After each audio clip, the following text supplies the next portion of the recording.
श्री भगवान बोले, हे कुंती पुत्र अर्जुन, यह रूप से कहे जाने वाले शरीर को क्षेत्र इस नाम से कहते हैं और इस क्षेत्र को जो जानता है उसको ज्ञानी लोग क्षेत्रज्ञ इस नाम से कहते हैं।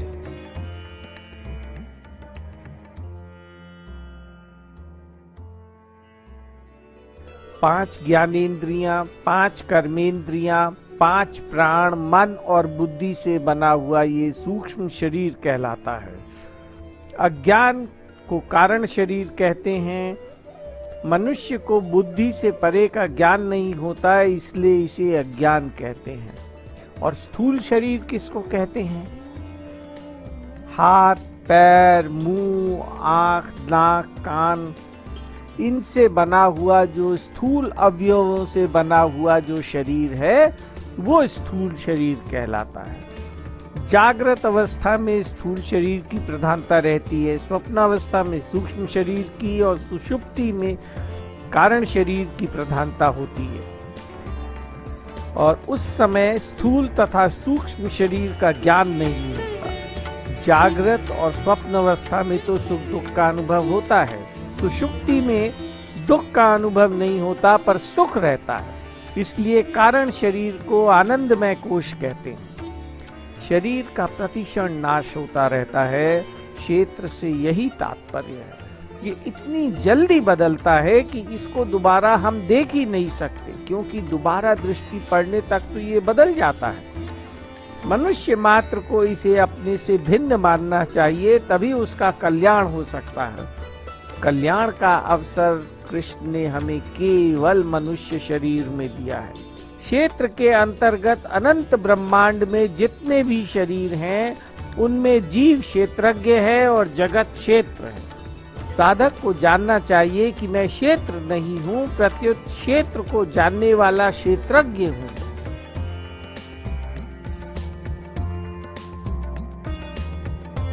हे भारत वंशोद्भव अर्जुन, तू संपूर्ण क्षेत्रों में क्षेत्रज्ञ मुझे ही समझ, और क्षेत्र क्षेत्रज्ञ का जो ज्ञान है वह मेरे मत में ज्ञान है।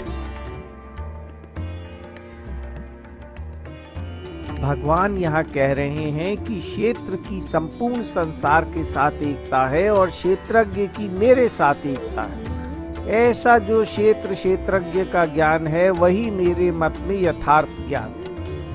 संसार में अनेक विद्याओं का, अनेक भाषाओं का, अनेक कलाओं का जो ज्ञान है तो वो वास्तविक ज्ञान नहीं है, कारण कि वो व्यवहार में काम वाला तो है परंतु संसार में फंसाने वाला है, अतः अज्ञान है। वास्तविक ज्ञान तो वही है जिससे स्वयं का शरीर से संबंध विच्छेद हो जाए, भव बंधन से छूट जाए।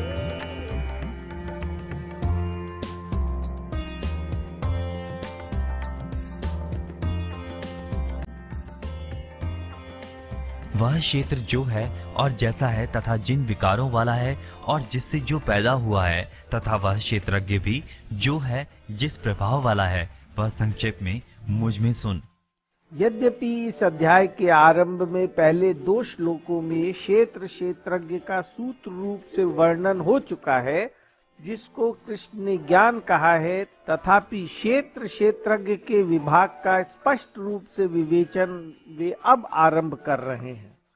इसलिए कृष्ण इसको सावधान होकर सुनने के लिए कहते हैं।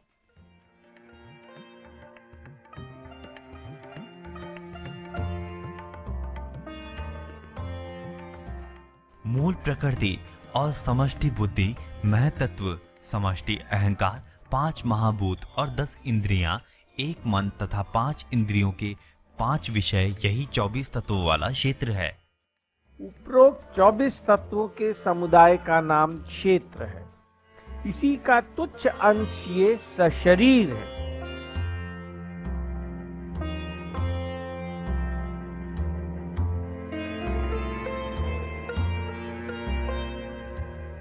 इच्छा, द्वेष, सुख, दुख, संघात, शरीर, चेतना, प्राण शक्ति और घृति, इन विकारों सहित यह क्षेत्र संक्षेप से कहा गया है। इच्छा, अमुक वस्तु, अमुक व्यक्ति, परिस्थिति आदि मिले, ऐसी मन में जो चाहना होती है उसको इच्छा कहते हैं। कृष्ण ने क्षेत्र के विकारों में सबसे पहले इच्छा का नाम लिया है, अतः यही मुख्य विकार है। ऐसा कोई पाप और दुख नहीं है जो इच्छा से ना पैदा होता है। तीसरे अध्याय में कामना को सभी पापों का जड़ श्री कृष्ण बता चुके हैं। संघात 24 तत्वों से बना हुआ शरीर रूप समूह का नाम संघात है।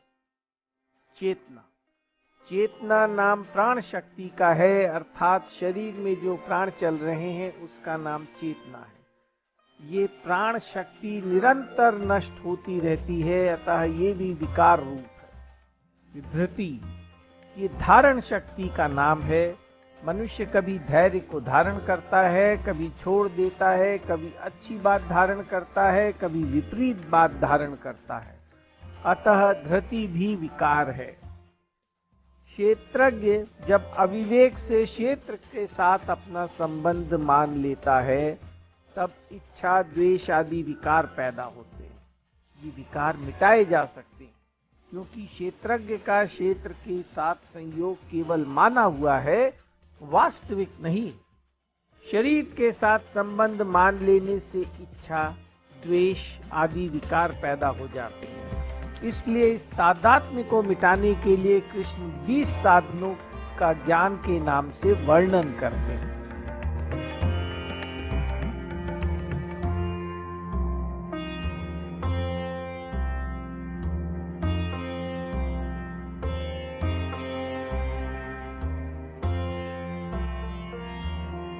अपनी श्रेष्ठता का भाव न होना, दिखावटीपन न होना, अहिंसा, क्षमा, सरलता, गुरु की सेवा, बाहर भीतर की शुद्धि, स्थिरता और मन का वश में होना।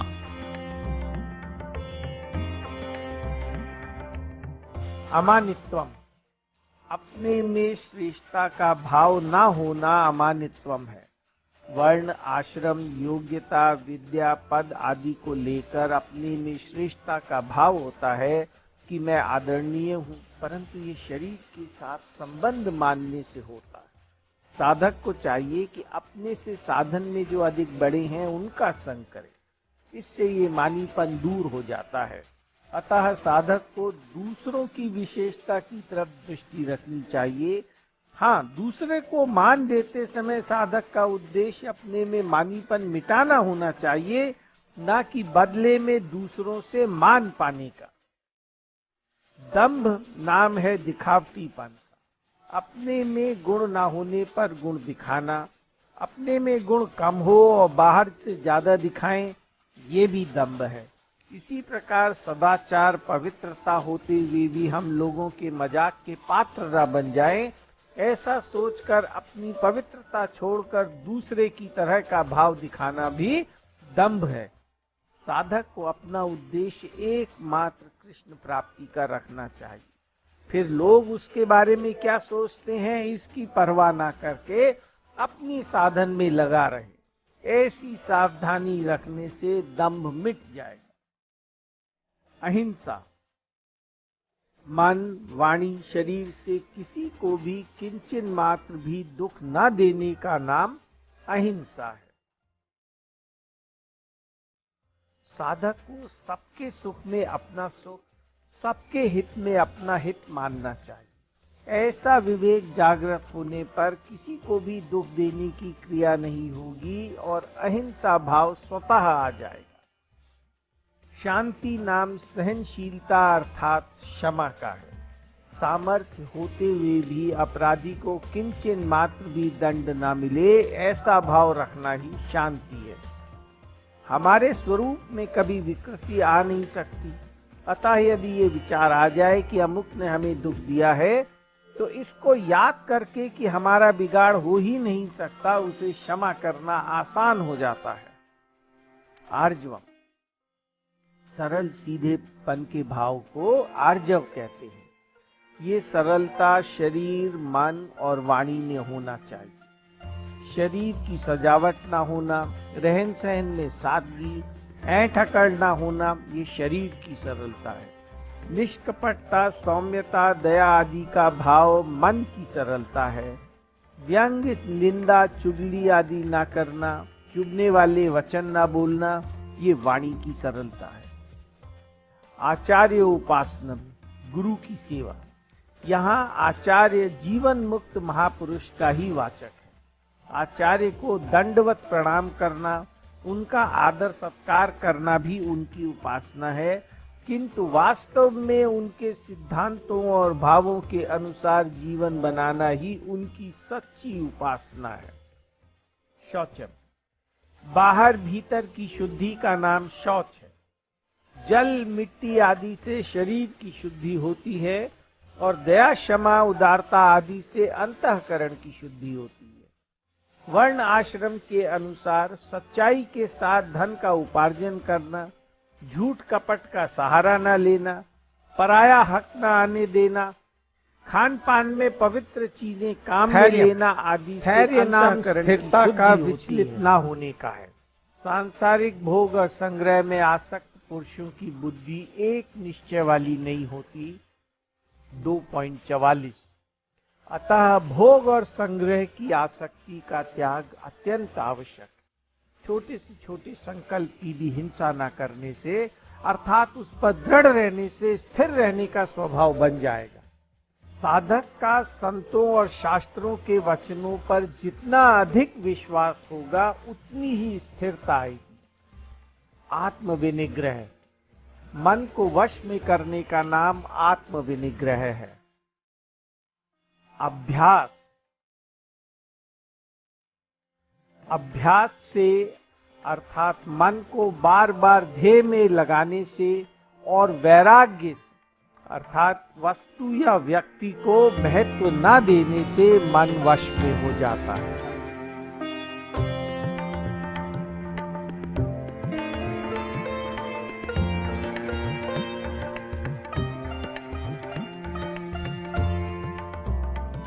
इंद्रियों के विषय में वैराग्य का होना, अहंकार का भी न होना और जन्म, मृत्यु, वृद्धावस्था तथा व्याधियों में दुख रूप से दोषों को बार बार देखना। विषयों में वैराग्य, इंद्रियों का विषयों के साथ संबंध होने पर भी जीवन निर्वाह के लिए इंद्रियों के द्वारा विषयों का सेवन करते हुए साधक को विषयों में राग या आसक्ति नहीं रखनी चाहिए। विषयों में राग रहने से विषयों में आकर्षण होता है और इसी से सब पाप होते हैं। विषयों में राग रहेगा तो परमात्म तत्व में हमारी स्थिति कैसे होगी? ऐसा विचार कर हम विषयों में वैराग्य पैदा कर सकते हैं। बड़े बड़े शूरवीर राजा महाराजा हुए और उन्होंने बहुत से भोगों को भोगा, पर अंत में सब चले गए।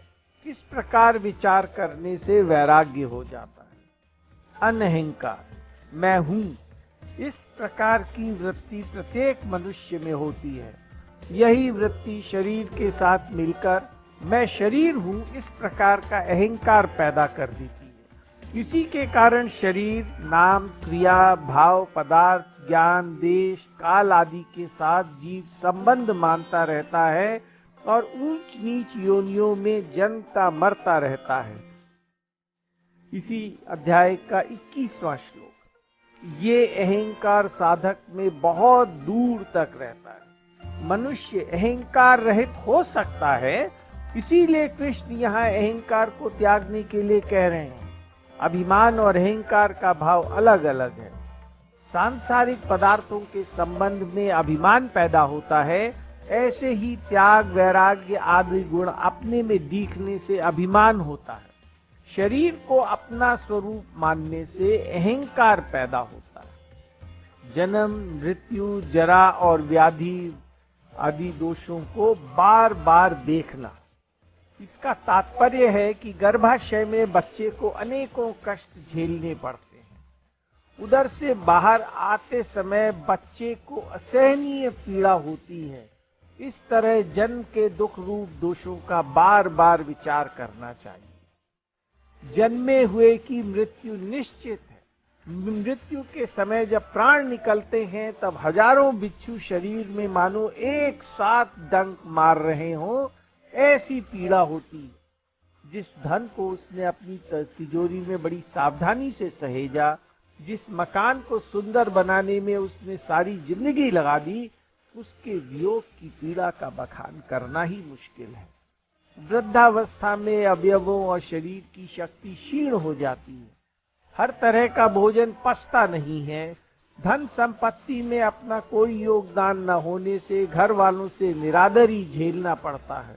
मन में विचार आते हैं कि मैंने इनके लिए इतना कुछ किया, इन्हें पाला पोसा, और आज ये ही मेरा तिरस्कार कर रहे हैं। इन बातों को लेकर बड़ा दुख होता है। शरीर में कफ, पित्त और वायु आदि से पैदा होने वाले अनेकों रोग होते हैं। उन रोगों से शरीर में बड़ी पीड़ा होती है। इस प्रकार इन रोगों के दुख को बार बार देखें। बार बार देखने का तात्पर्य चिंतन करने से नहीं है, प्रत्युत विचार करने से।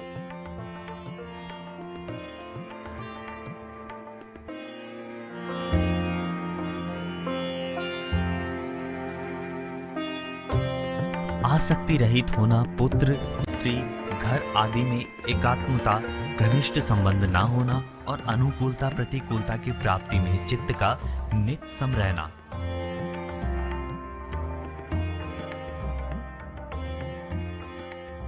आसक्ति उत्पन्न होने वाली वस्तु, व्यक्ति, घटना, परिस्थिति में जो प्रियता होती है उसी को शक्ति कहते हैं। उससे रहित होने को आसक्ति कहते हैं। सांसारिक आसक्ति का त्याग बहुत ही आवश्यक है।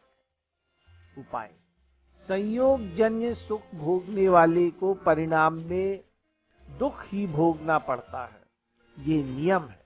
इस प्रकार संयोग जन्य सुख से दृष्टि हटाने से आसक्ति नहीं होती।